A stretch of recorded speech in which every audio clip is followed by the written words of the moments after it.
In the heart of Renaissance Europe, a man walked willingly into the fire rather than surrender his mind. His name was Giordano Bruno, and his final act in life would become one of the most terrifying and unforgettable executions in history. Burned alive in the year 1600, his death was meant to silence rebellion and crush dangerous thought. Instead, it became a symbol of defiance, echoing across centuries. But to understand why this philosopher was sentenced to die in flames, we must first step into a world where speaking the wrong words could destroy you.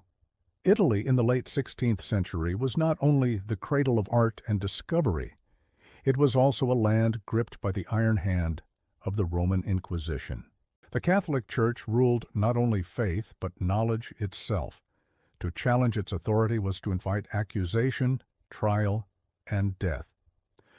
Bruno was a Dominican friar, but he was not a man who could stay within the bounds of obedience. His restless mind sought truths that frightened those in power. He questioned dogma, doubted holy mysteries, and above all, dared to imagine a universe far larger than the Church wished to admit. Bruno claimed that the stars were not mere lights in the sky, but suns themselves, each with their own worlds and perhaps their own inhabitants. He rejected the ancient belief that the earth was the center of creation. To him, the cosmos was infinite, filled with endless possibilities, with no single planet blessed above the rest. In an age when the Church clung fiercely to its view of a finite, God-ordered universe, this was more than heresy. It was a direct threat to the very order of Christian society. But Bruno's defiance did not stop at astronomy. He spoke openly against central doctrines of the faith, denying the virgin birth, rejecting the divinity of Christ, and mocking the idea of eternal damnation. His tongue was sharp, his wit unforgiving. He was not a quiet dissenter, whispering in secret rooms. He was a provocateur, a philosopher who turned every debate into a battlefield. Each word he spoke drew him closer to the stake. The Church watched, they listened, and eventually they acted. In 1592, Giordano Bruno was seized by the Venetian Inquisition and handed over to Rome. For 7 long years, he was interrogated, locked in cells, dragged before clerical judges who demanded submission. The Inquisition's methods were designed to break the human spirit. Men who had once stood proudly would beg for mercy after days of questioning, months of isolation, and the ever-present threat of torture. But Bruno refused. No matter the threats, no matter the pleas, he would not renounce his ideas. His judges presented him with charges of heresy.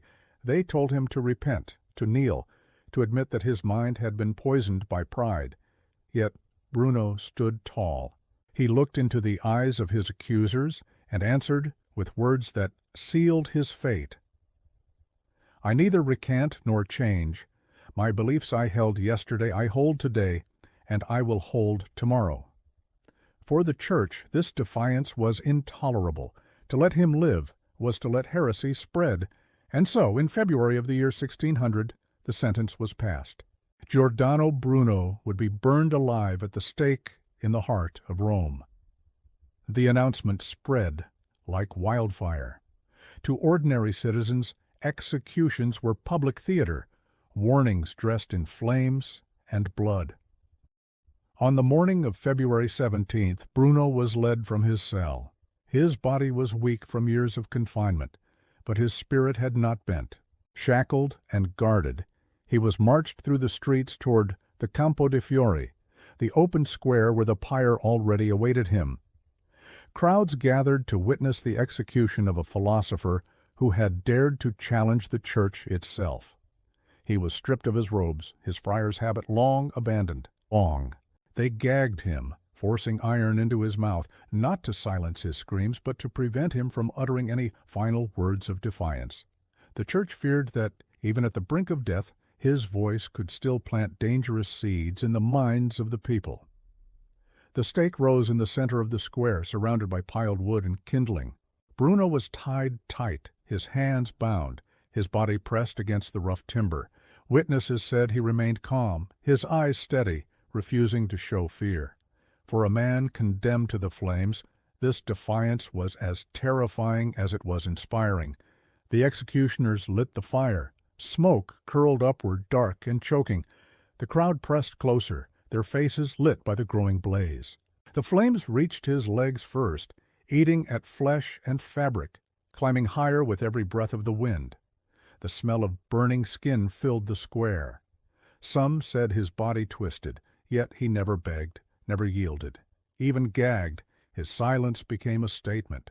He would not grant his tormentors the satisfaction of hearing him cry for mercy.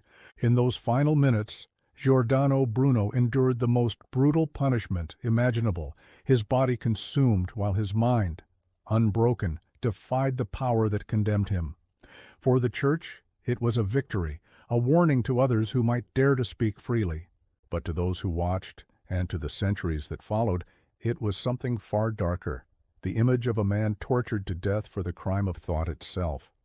Bruno's ashes scattered into the Roman sky, but the story of his execution burned far longer. His death became more than just another act of the Inquisition. It was a symbol of tyranny's cruelty and of the terrible price of truth when spoken too soon. His flames lit a path that others would follow, even at the risk of their own destruction. When the fire at last died down, little remained of Giordano Bruno but blackened bones and drifting ash. The square returned to silence, and the crowd dispersed. Yet the Church, in its desire to erase him, had unknowingly made him immortal, for death by fire did not destroy his words. Instead, it transformed them into a legacy that could not be silenced. In the days after his execution, whispers spread through Rome. Some spoke of his courage, marveling at how he faced the flames without trembling. Others muttered warnings, fearful of what might happen to anyone who dared admire a condemned heretic. But in secret, in the corners of Europe, where thinkers and scholars gathered, Bruno's martyrdom was remembered. His death was retold, not as the end of a heretic, but as the sacrifice of a man who refused to betray the truth. Giordano Bruno was not the first to be burned at the stake, nor would he be the last. But his case stood apart. Unlike many victims of the Inquisition, he had no army, no wealth, no throne to defend. He was only a thinker, a philosopher, whose weapon was his mind. To kill such a man was to show the world that the Church feared not only rebels with swords, but rebels with ideas. And ideas are not so easily burned. The story of his death rippled across generations. Centuries later, scientists and writers would look back at the flames of Campo de Fiori and see more than execution. They saw the price of progress. Galileo, who would face his own trial before the Inquisition, knew well the fate of Bruno and tempered his defiance. Even in the Enlightenment, Bruno's name was invoked as a symbol of courage, proof that truth could not be chained forever. The Church itself, centuries later, would come to regret his death. In 1889, nearly 300 years after the execution, a statue was raised in the very square where he had burned. It was not erected by the Church, but by free thinkers, scientists, and philosophers who saw in Bruno a martyr of reason. His bronze figure still stands there today, hooded and solemn, his gaze fixed eternally upon the Vatican, a silent reminder that the flames of 1600 never truly went out. The image of Bruno's burning is more than history. It is a warning. It shows the brutality of power when it fears the mind. It shows how institutions, desperate to preserve control, will torture and kill to silence a single voice. And it shows us how suffering, no matter how cruel, can transform one man into a symbol that transcends time. Bruno Oya's story forces us to ask, how many others were silenced before their words could reshape the world? How many were broken on the rack, drowned, hanged, or burned alive, their names lost to the fire?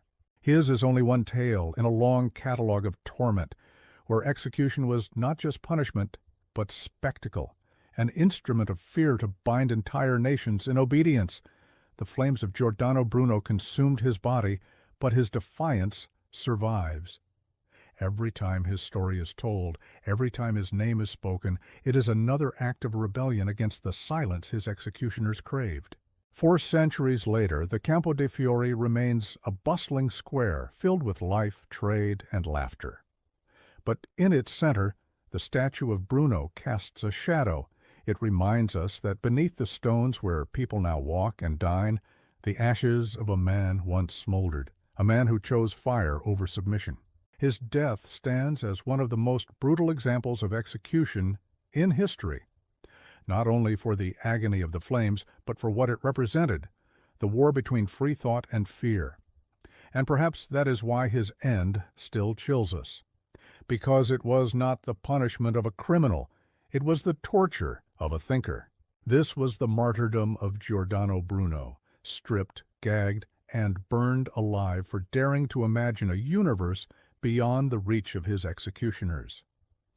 If you found this story haunting and want to uncover more tales of torture, executions, and the darkest punishments in history, make sure to subscribe to Torture's Rooms.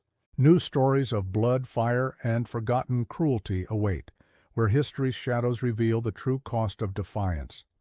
Because in the end, every flame, every blade, every chain tells us one thing: power punishes, and memory never forgets.